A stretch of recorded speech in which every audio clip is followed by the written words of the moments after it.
It's a Tuesday night at Laureate, one of Manhattan's most expensive steakhouses. Then a man stands abruptly. His chair scrapes across the floor. "Stop!" His voice cuts through the room. "Everyone stop!" 80 diners freeze mid-conversation. Forks hover in the air. The man stares at something on his plate. His face has gone completely white. "Who made this?" His hand trembles slightly as he points at a side dish. "Who made this?" His voice cracks. Whether from shock or fury, no one can tell.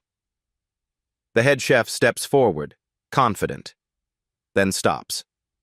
The manager's face drains of color. Every head in the restaurant slowly turns toward a black woman in a server's uniform. She stands near the kitchen doors, tray balanced on her hip. Her name tag reads, Sage. She doesn't flinch, just meets his stare with something unreadable in her eyes. What happens when the person you've been overlooking turns out to be the only genius in the room? Sage Moreau has worked at Laureate for 7 years, and then 7 years of carrying plates that weigh more than the tips she takes home.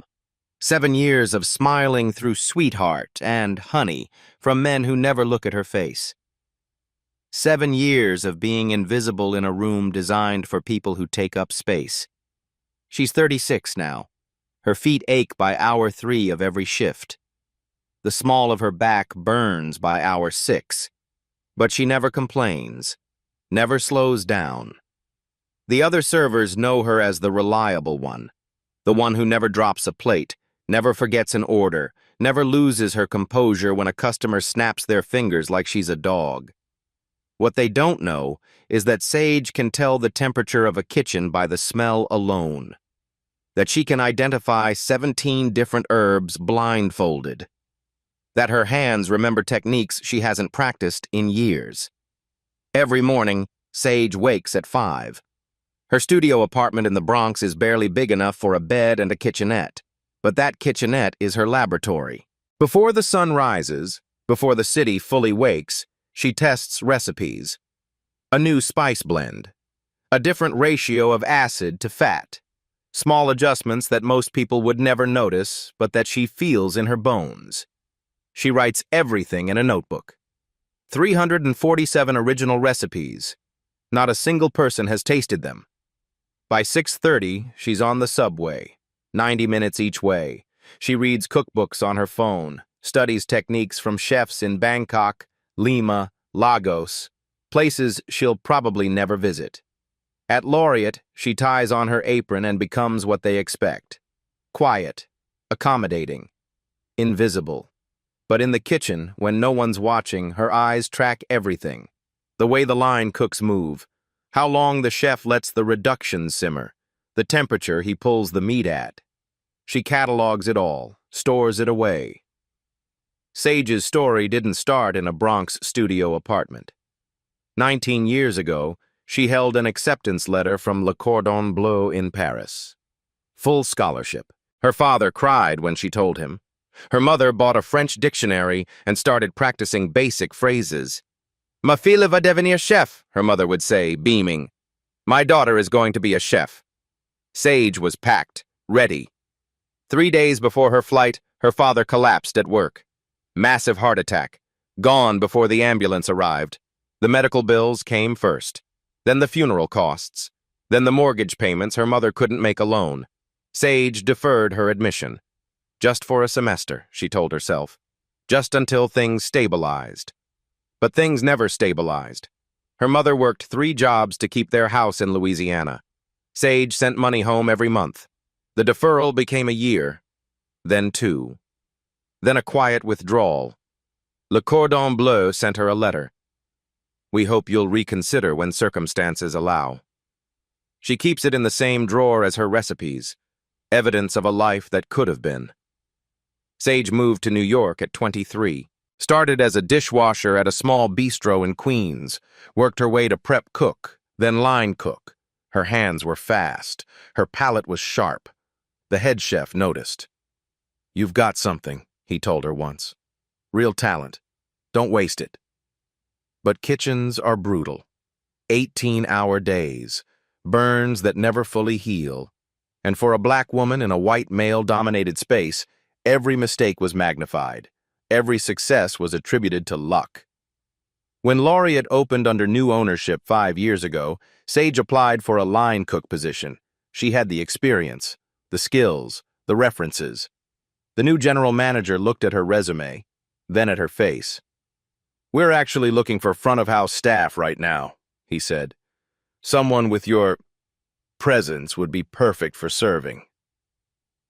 Presence. The word hung in the air like smoke. She took the job.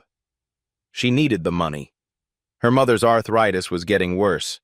The medication wasn't covered by insurance, so Sage became a server. Again. But she couldn't stay away from the kitchen entirely.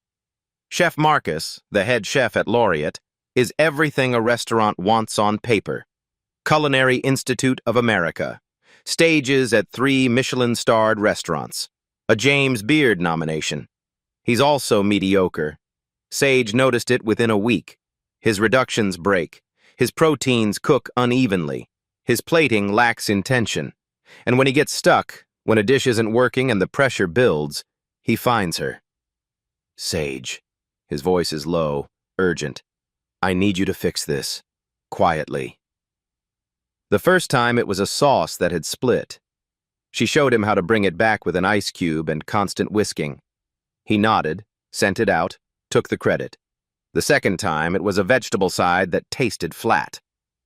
She added a compound butter she'd made at home, brought depth and complexity to something that had been aggressively boring.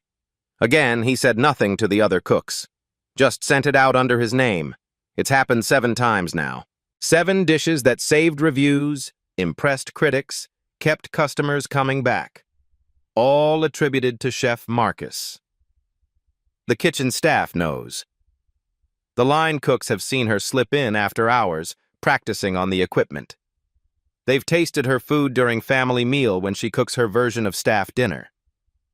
Diego, the young line cook from the Bronx, once asked her, "Why don't you say something? Tell someone it's your food?" Sage just smiled. "And tell them what, Diego? That the black woman serving tables is a better cook than their decorated white chef? How do you think that conversation ends?" Diego had no answer. There's one person who knows the truth. Mrs. Eleanor Baptiste, 82 years old, Haitian, former owner of a beloved restaurant in Crown Heights that closed 10 years ago. She comes to Laureate every Friday, always requests Sage's section, always tips 35%. "I know what you do, child," she told Sage once, her voice quiet but firm. "I can taste your hand in these dishes, the ones they call specials. That's you, isn't it?" Sage didn't deny it. "Why do you let them steal from you?" Mrs. Baptiste asked. "Because I still get to cook," Sage said simply. "Even if no one knows it's me, I still get to create. That's enough for now." Mrs. Baptiste shook her head. "No, baby, it's not enough. And one day, you're going to know that." Every night after her shift, Sage pays Carlos, the night custodian, $20. In exchange, he lets her back into the kitchen after closing. From midnight to 2 a.m., the kitchen is hers. She practices techniques she learned from YouTube videos and library books, practices the things Le Cordon Bleu would have taught her: knife skills, sauce work, the perfect sear.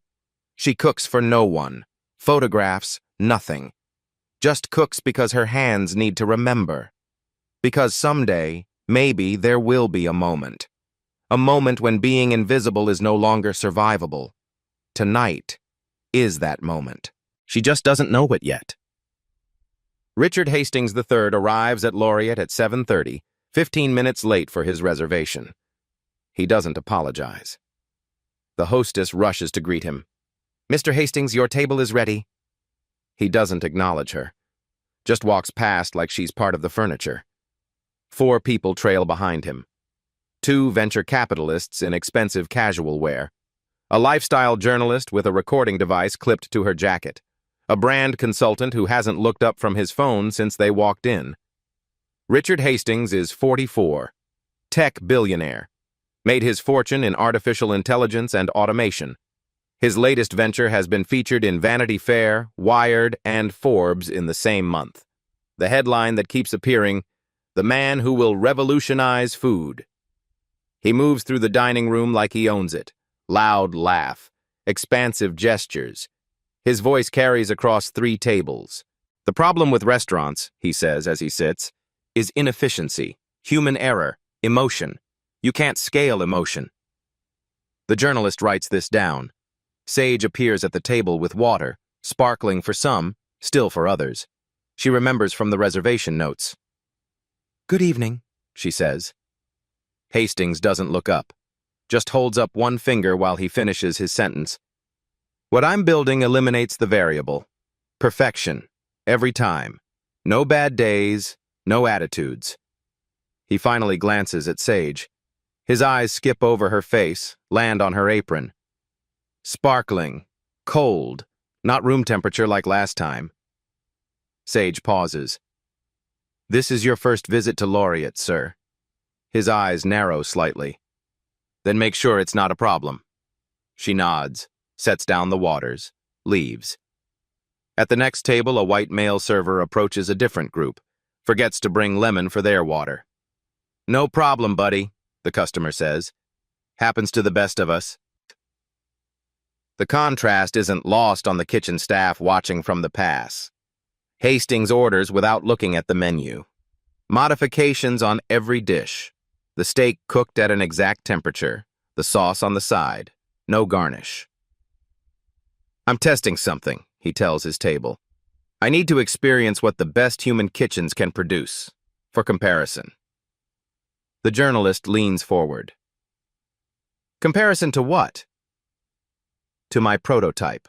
Automated kitchen, AI-driven recipe optimization, zero human involvement beyond initial programming." One of the VCs laughs. "You really think a machine can outcook a trained chef?" "I don't think so," Hastings says. "I know it. Cooking is chemistry plus heat plus time. All variables that can be controlled more precisely by algorithms than by human hands." His voice gets louder. He wants nearby tables to hear. "The restaurant industry is broken. Inconsistent quality, labor costs, human chefs having creative visions that change week to week. What customers want is reliability." The journalist writes faster. "But what about the soul? What about artistry?" Hastings waves his hand dismissively. "Soul is just marketing.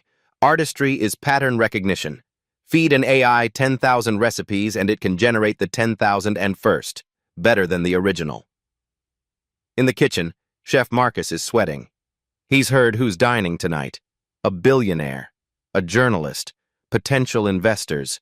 This meal matters. The steak goes out first, cooked perfectly to specification. Hastings cuts into it, chews. His face remains neutral. "Competent," he says. Just competent. The word lands like an insult. The sides come next. Roasted potatoes, broccolini, and Brussels sprouts. But there's a problem. The Brussels sprouts are burning. The line cook got distracted. The pan sat too long on high heat. "Chef!" Diego calls out. "Brussels sprouts are—" "I see it," Marcus snaps. He stares at the ruined vegetables. 3 minutes until the plate needs to go out. His eyes dart around the kitchen, land on Sage, who's picking up drinks at the bar station. "Sage." His voice is urgent but quiet. "I need you." She looks at him, knows what's coming. "Fix this. Now. You know what to do." She glances at the door. She has 4 tables waiting. "Chef, I'm in the middle of—" "Do you want to keep your job?" His voice is barely above a whisper, but the threat is clear. Sage sets down her tray. She walks into the kitchen like she's done this 100 times before. Because she has. 8 minutes. That's all she has. She salvages what she can from the burned Brussels sprouts, cuts away the charred parts, adds fresh ones. Her hands move with the speed and precision of someone who has lived in kitchens her entire life. Bourbon. Brown butter.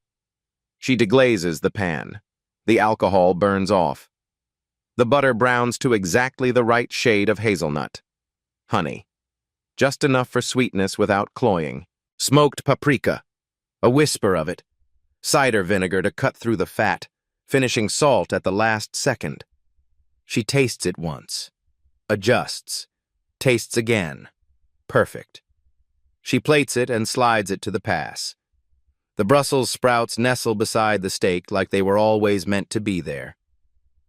Go, Marcus says. Sage unties the kitchen apron, ties on her server apron. Returned to the dining room. No one saw her, except the line cooks, except Diego, who watches her leave and shakes his head. The plate goes to Hastings' table. He's mid-sentence, talking about labor costs and automation curves. He picks up his fork, takes an absent-minded bite of the Brussels sprouts. And everything changes. Hastings stops talking mid-sentence. His fork hovers in the air. He chews slowly. His expression shifts from confusion to something unreadable. He takes another bite. Deliberate this time. The table goes quiet. The VCs exchange glances. Hastings sets down his fork, cuts another piece, takes his time. Then he stands, fast. His chair scrapes the floor. Stop! His voice cuts across the dining room. Everyone stop! Conversations die.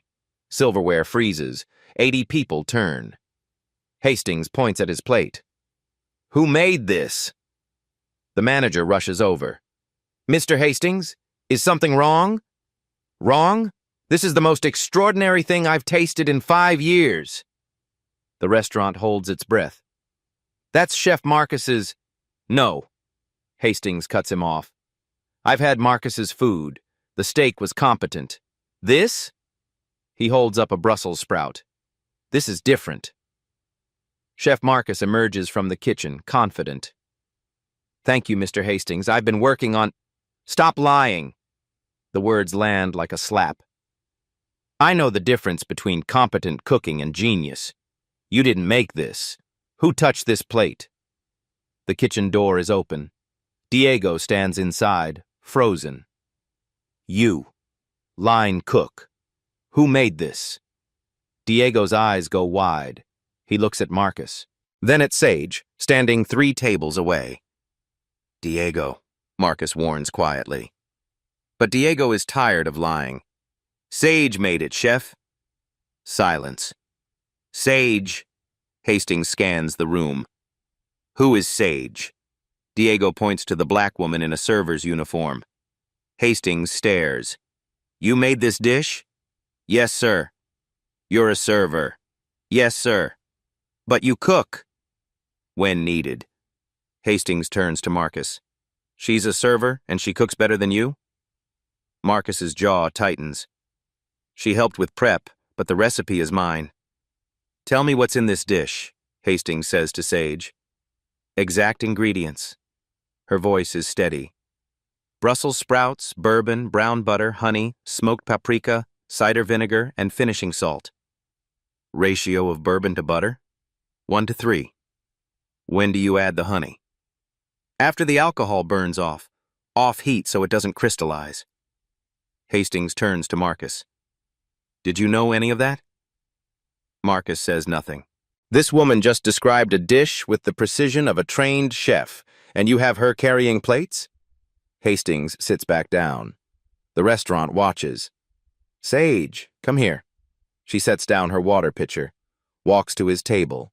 Every phone in the room is recording now. You made this during service? Yes, sir. How long? 8 minutes. He laughs without humor. I've spent 2 years trying to program an AI to do what you just did. $40 million. And it still can't make something that tastes like this. He stands, faces her directly. I'll pay you $10,000 right now if you cook me one more dish. Your choice. Your rules. 30 minutes. Whispers erupt. Sir, I'm working. I have tables. I'll pay every bill in your section. I need to know if this was luck or skill. The manager steps forward. Mr. Hastings, Sage isn't technically a cook. Then film it. If something goes wrong, sue me. He turns back to Sage. What do you say? Prove this wasn't a fluke.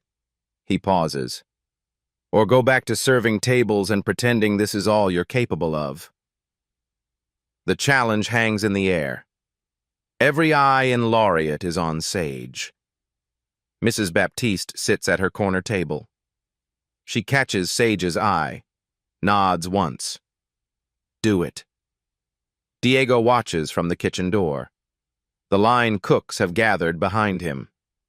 80 phones pointed at her. Waiting. This is the moment when invisibility stops being survivable.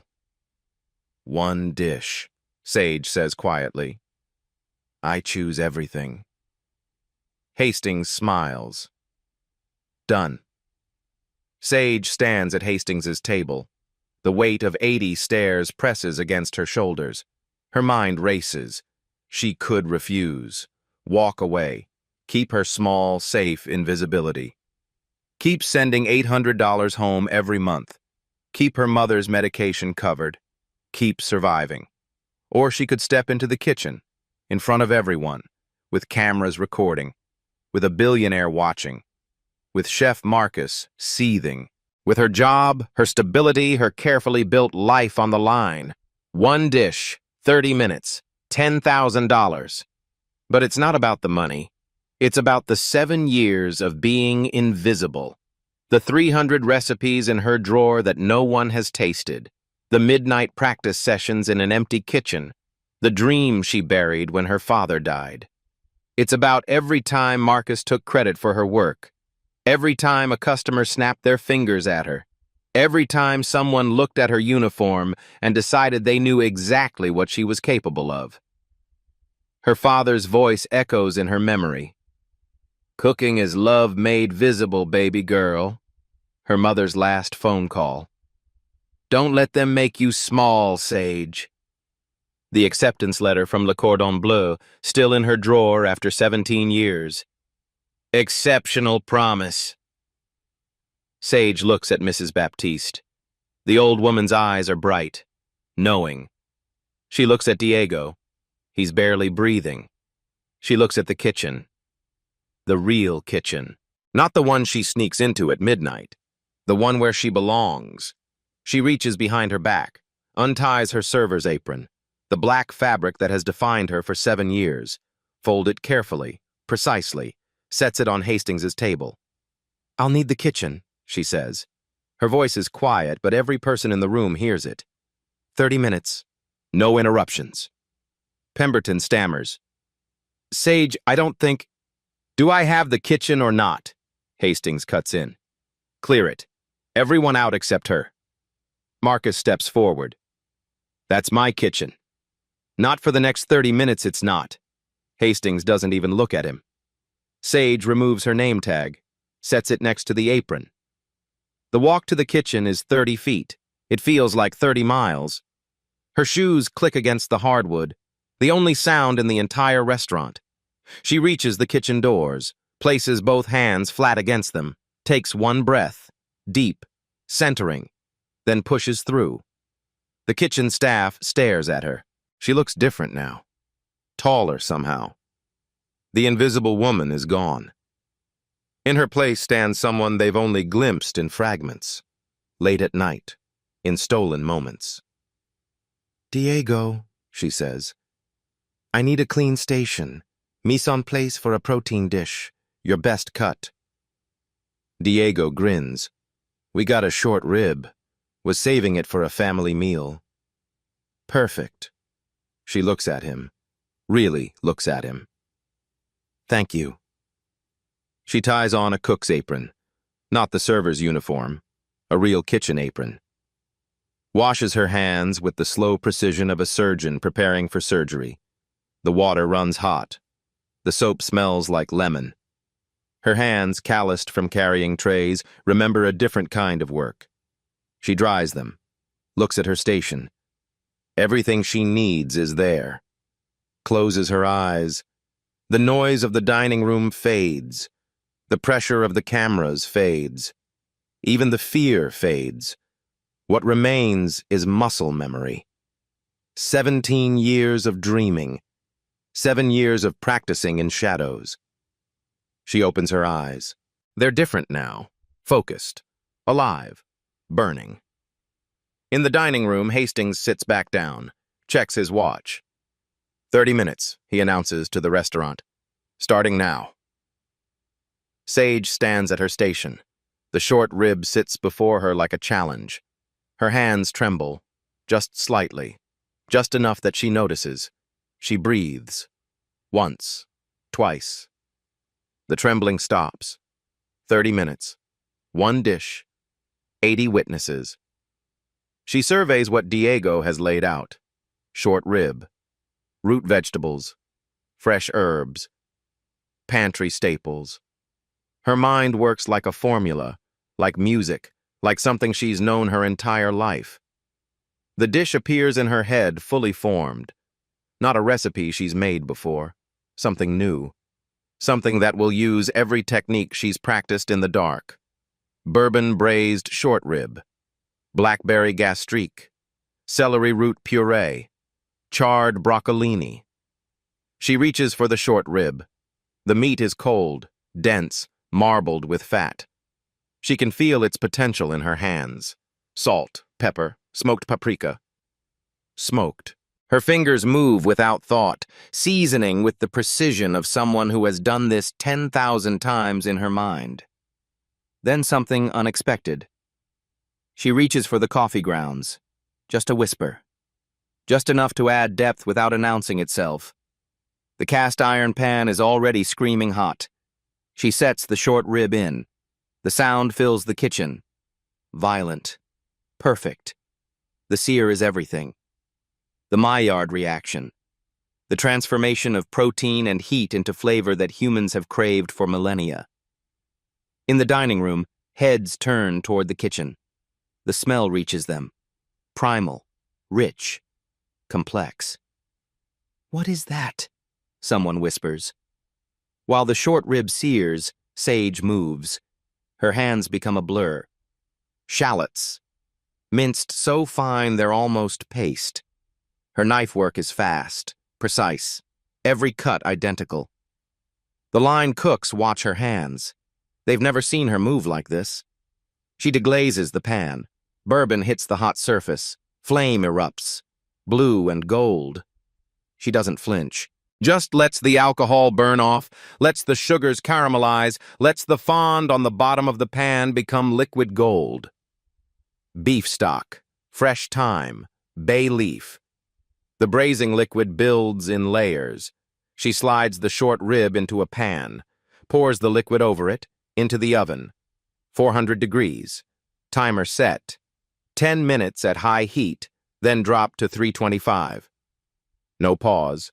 No rest. The gastrique demand attention. Fresh blackberries. She crushes them with the back of a spoon. Sugar.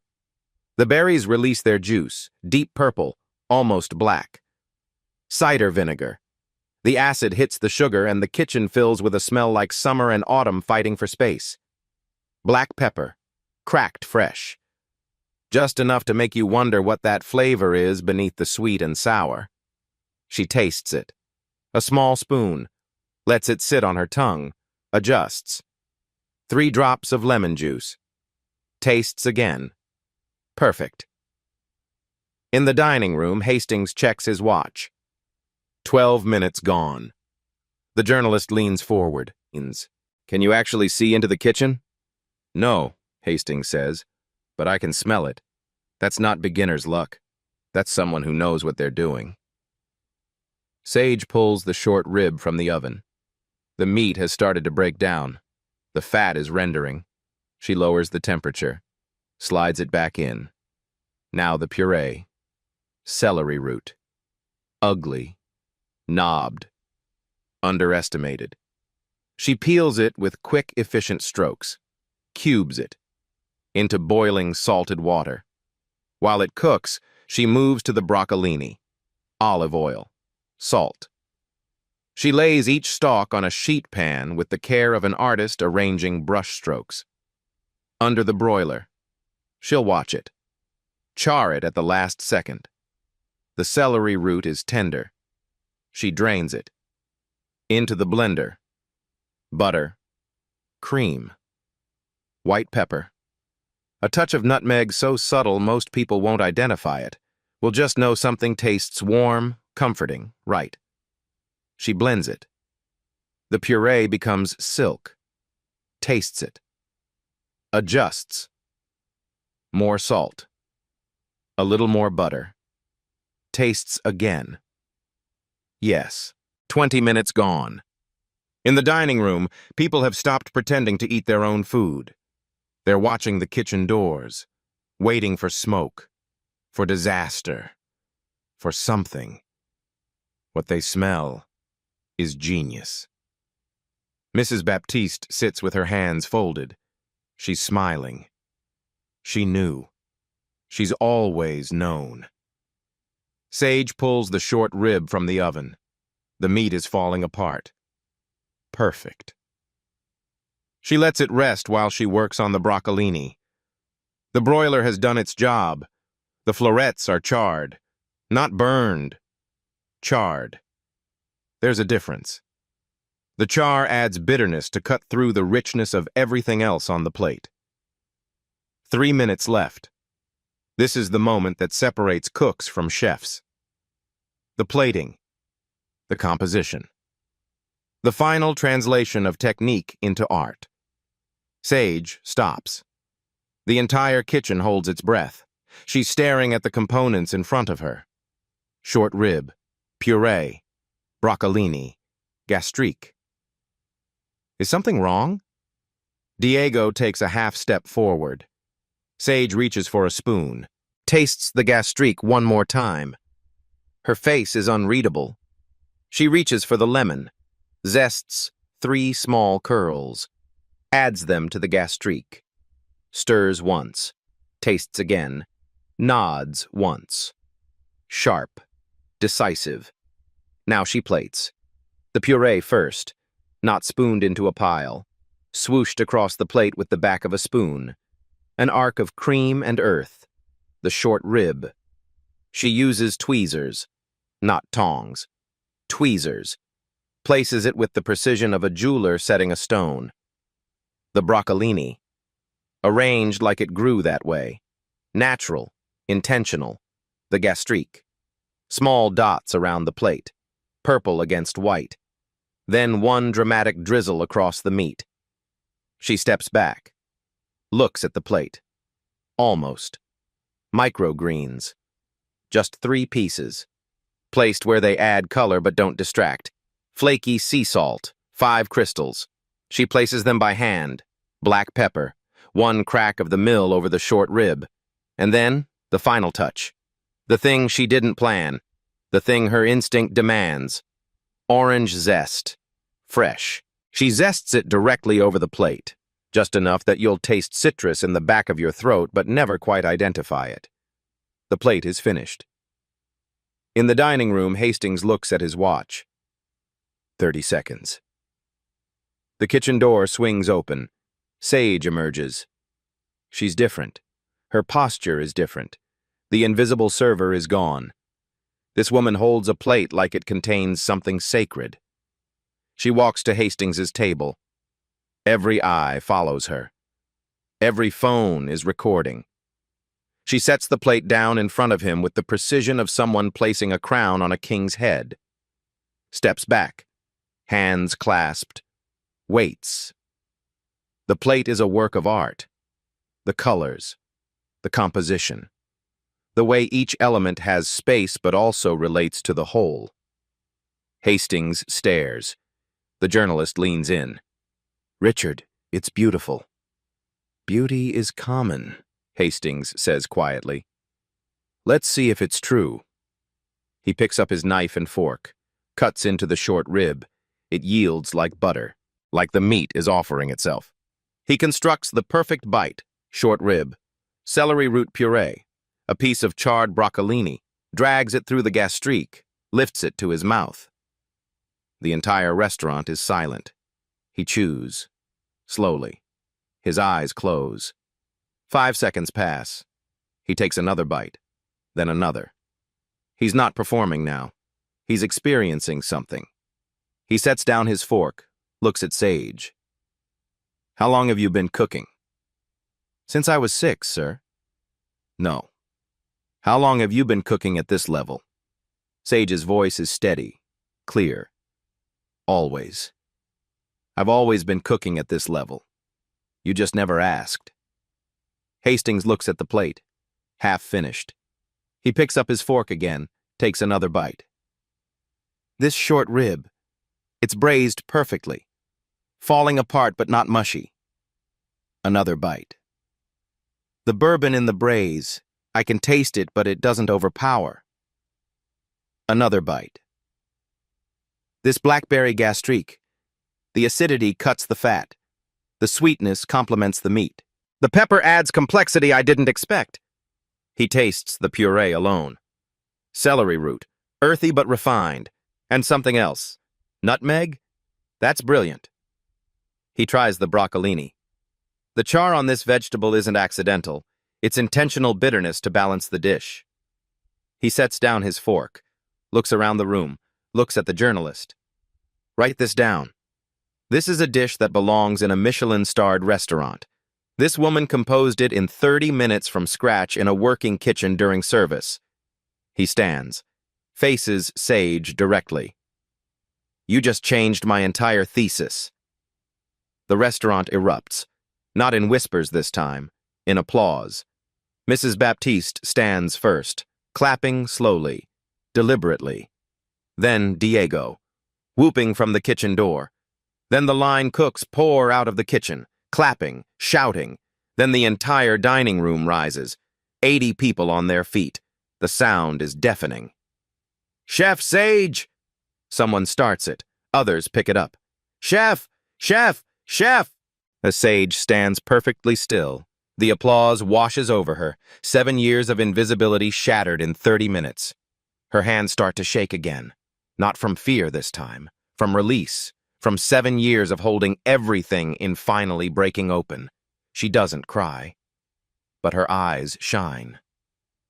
In the kitchen, Diego is filming on his phone. The other cooks are taking photos of her plate. This moment is already becoming legend. Hastings extends his hand to Sage. I apologize for underestimating you. That was my loss. She takes it. Firm handshake. Equals. A woman stands from a corner table. Elegant. Confidence. She approaches. Excuse me. Did you say her name was Sage? Hastings turns. Yes. Why? I'm Chef Simone Mercier, James Beard Award, 3 restaurants in Brooklyn. She walks to Sage, looks her in the eye. I've been eating here for 6 months. Every time there's something special on the menu, it's extraordinary. Every time I ask, they tell me Chef Marcus, but I knew it wasn't him. She pauses. It was you, all along, wasn't it? Sage's voice is quiet. Yes, Chef. Mercier smiles. Do you have a card? I'm a server, Chef. I don't have cards. Chef Mercier's smile widens. Not anymore, you're not. The applause continues. Rolling waves of sound that fill every corner of Laureate. Sage stands at the center of it. 7 years of being invisible. 7 years of being looked through, talked over, dismissed. And now, 80 people see her. Really see her. Chef Marcus stands near the kitchen. His face is the color of raw meat. His hands open and close at his sides. Hastings turns to him. The entire restaurant watches. You! His voice cuts through the applause. The room quiets. You had this woman in your kitchen and wasted her serving tables? Marcus's jaw works. She's not formally trained. She doesn't have the stamina for— Bullshit! Chef Mercier's voice is sharp. I watched her work for 30 minutes straight. She's better than half the cooks I've trained. Better than most chefs I know. Marcus looks at Pemberton. The manager has gone pale. He's calculating, trying to figure out which way the wind is blowing. Sage has been an invaluable member of our team, Pemberton says carefully. Hastings laughs. It's not a pleasant sound. Invaluable? Then why was she wearing a server's uniform? Pemberton has no answer. Sage steps forward. Her voice is quiet, but every person in the restaurant hears it. Because men like Chef Marcus see a black woman and decide what she's capable of before she ever picks up a knife. The words land like stones in still water. But the food doesn't lie. It never has. She picks up the cook's apron she wore, folds it, sets it on Marcus's chef station. Thank you for the opportunity to prove what I already knew. She turns, walks back toward the dining room. The applause erupts again, louder this time. Marcus stands frozen, his kitchen, his restaurant, his reputation. All of it crumbling in real time. Diego steps forward. Look at Marcus. Then at the other line cooks. She's been fixing your mistakes for 2 years, chef. We all know it. Everyone in this kitchen knows it. One of the other cooks nods. The honey harissa carrots. That was Sage. Another. The short rib reduction that saved the Times Review. Sage.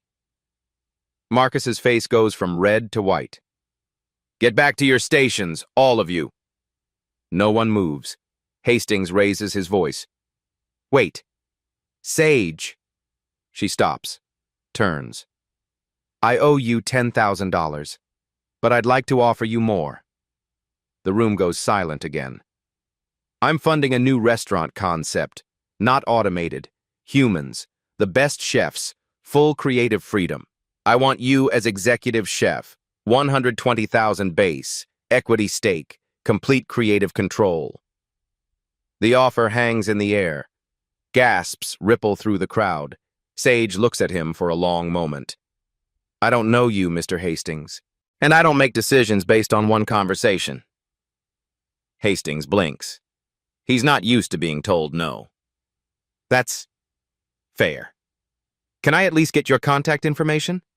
Sage gestures to Mrs. Baptiste. She has it. She'll vet you first. Mrs. Baptiste cackles. Actually cackles. Oh, I will, baby. Don't you worry. The restaurant laughs. Real laughter. Relief and joy and the particular satisfaction of watching power shift in real time. Someone in the back shouts, "Post the video!" Already on TikTok, another voice calls. Instagram too. Twitter's blowing up. The phones have been recording everything. The moment is already viral, already spreading, already becoming something bigger than just one night in one restaurant. Hashtags are forming in real time. Hashtag Chef Sage. Hashtag Justice for Sage. Hashtag Know Your Worth. Hastings finishes the last bite of his short rib, uses his finger to get the remaining gas streak from the plate. Looks up at Sage. For what it's worth, I came here tonight to prove that human chefs were obsolete. That soul was just marketing. That artistry was just pattern recognition. He pauses. You proved me wrong. Completely. Absolutely. And I'm grateful for it. Sage nods once. Acknowledgement without forgiveness. She walks to Mrs. Baptiste's table, sits down heavily. Her legs suddenly became weak. Mrs. Baptiste takes her hand. I knew, the old woman says softly. I've always known. But knowing isn't enough. The world had to see it. And now they have. Sage's eyes fill. She doesn't let the tears fall. Not yet. But they're there. What do I do now? She whispers. Mrs. Baptiste squeezes her hand. Now, baby? Now you cook. On your own terms. In your own kitchen. For people who will finally know your name. In the kitchen, Diego is on his phone. Sage, you need to see this. The video has been up for 8 minutes. Already 500,000 views. The comments are flooding in. This is why representation matters. How many other talented people are invisible because we don't look? Everyone needs to know this story. Chef Marcus needs to be held accountable. Sage looks at the screen, sees herself, sees the moment she set down the plate, sees Hastings's face change, sees herself finally visible. Sage goes home that night at 11:30. She sits on her bed in her Bronx studio apartment, stares at her hands. They're steady now, but she can still feel the weight of the knife, the heat of the stove. Her phone won't stop buzzing. 47 missed calls, 200 notifications. She ignores all of it, calls her mother first. "Baby, it's almost midnight. What's wrong?" Sage's voice cracks. "Mama, I cooked tonight. Really cooked. And they saw me." Silence. Then her mother crying. "Your daddy would be so proud." They talk for 20 minutes. Her mother laughs, cries, asks everything. After hanging up, Sage opens her phone. The video has 23 million views in 12 hours. The comments make her cry. "I'm a black woman in tech. I know exactly how she feels. My mother cleaned houses for 30 years. She was the smartest person I knew. This is everyone who's been underestimated because of how they look." The next morning, Chef Simone Mercier calls. "I have a sous chef position at my Brooklyn restaurant, 75,000, full benefits, and I'll mentor you personally, not just cooking, the business, building, owning." 2 hours later, an email from Hastings's assistant, executive chef position, 120,000, equity, creative control. That afternoon, Food Network. "We want to develop a show, Hidden Kitchens. You'd host." The next day, a publisher. "Would you write a cookbook?" Then physical mail from Paris, Le Cordon Bleu. "Your scholarship offer remains open. We would be honored to welcome you back." Sage sits with all of it. The offers, the opportunities, the sudden visibility. She doesn't answer immediately. Takes a week. Cooks for herself, walks through Brooklyn, sits with Mrs. Baptiste over coffee. "What do you want, child?" Mrs. Baptiste asks. "Not what sounds impressive. What feeds your soul?" Sage thinks. "I want to cook on my own terms. I want a space where people like me don't have to fight to be seen." "Then do that." Sage makes her decision. She accepts Mercier's mentorship. 3 days a week. Learning costs, management, the mathematics of keeping restaurants alive. She accepts a modified version of Hastings's offer. Not executive chef, consultant. Helps develop the concept but keeps her autonomy. Keeps her vision. The consulting money plus 10,000 plus a small business loan. Her own restaurant. Name, Sage, just her name. Simple, powerful. Concept, elevated comfort food. Creole, West African, Caribbean. The cuisines that raised her. Location, Bed-Stuy, Brooklyn. Where people like her live. Where community matters more than Michelin stars. Hiring criteria, skill over credentials, heart over resume. Formerly incarcerated. Older workers, immigrants, people overlooked. Her kitchen won't have a traditional hierarchy. It will be a collective. Opening date, 6 months away. Reservation list, 3,000 people long. 6 weeks after that night, Sage returns to Laureate. Not to work, to eat. Mrs. Baptiste arranged it. Sage's 37th birthday. Diego is running the kitchen now. Chef Marcus is gone. Asked to step down after 3 cooks came forward about stolen recipes. Diego sends out a special dish, Brussels sprouts, his way. With a note, "Thank you for teaching me courage tastes like bourbon and brown butter." Sage cries. Good tears. There's a plaque near the kitchen now. Where Chef Sage was discovered. Pemberton approaches nervously. "Sage, I want to apologize. I should have seen what was happening." She looks at him. You're doing something now. That matters. 8 months later, her restaurant space is under construction. Exposed brick, open kitchen, windows are full of light. Hastings became a minority investor. No creative control. He learned. His restaurant opened first. Human chefs. AI assists with efficiency. Humans control the soul. He credits Sage in every interview. She taught me innovation isn't a replacement. It's elevation. On a cold Tuesday, Sage stands in her empty space. Mrs. Baptiste beside her. You did it, baby. Not yet, Sage says, but I will. You already have. The moment you picked up that knife and refused to be invisible, that's when you did it.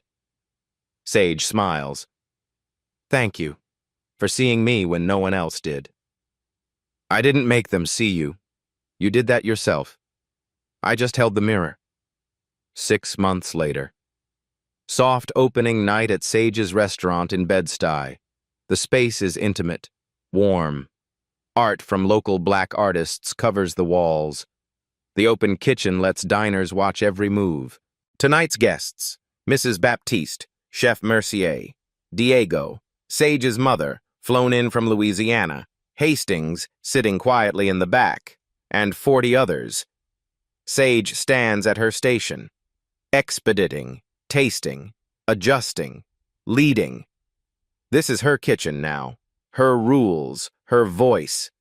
The tasting menu features 7 courses, but the centerpiece makes people smile. The Brussels sprout that changed everything. Deconstructed. Brussels leaves are fried crispy, bourbon brown butterfoam, blackberry gastrique dots, microgreens, a tribute to the dish that started it all, elevated, evolved. When it goes to tables, people photograph it. Then they eat it, really eat it, taste it, feel it. Richard Hastings asked a question that night at Laureate. Who made this? He expected to find someone to punish, someone to blame. Instead, he found a woman who'd been creating genius in secret for 7 years, waiting not for permission, but for a moment when silence was no longer survivable. How many brilliant people do you pass every day? The janitor who writes poetry on break, the Uber driver who was an engineer in his home country, the cashier who speaks 5 languages. The security guard is studying for her nursing degree. We live in a world that confuses credentials with capability, that mistakes visibility for value, that sees uniforms instead of humans. Sage could have stayed small, stayed safe, stayed serving tables and letting Chef Marcus take credit. But she chose to answer the challenge, not to prove Hastings wrong, to prove herself right. So here's the question. What are you carrying that the world hasn't seen yet? What talent are you hiding because no one's made space for it? And what would it take, what single moment of courage, to claim that space anyway? Sage's story isn't rare, it's just rarely seen. If this moved you, if you've ever felt invisible, hit subscribe. Because every week I find stories like this. People who refused to stay hidden. People who cooked, built, created, and demanded to be seen. You won't want to miss it. Sage finishes plating. Look at her team. Service. They echo back. Service. The restaurant hums with life, laughter, the sound of forks on plates, the particular music of people experiencing something real. Sage catches her reflection in a polished pan, sees herself. Not a server, not an underdog, just a chef. She smiles, not for the cameras, not for the crowd, for herself. Sage didn't wait for the world to see her. She cooked until the world had no choice but to taste her. And once you've tasted genius, you can't pretend it doesn't exist. That Brussels sprout changed everything. But the truth is, Sage was always this extraordinary. The world just needed to catch up.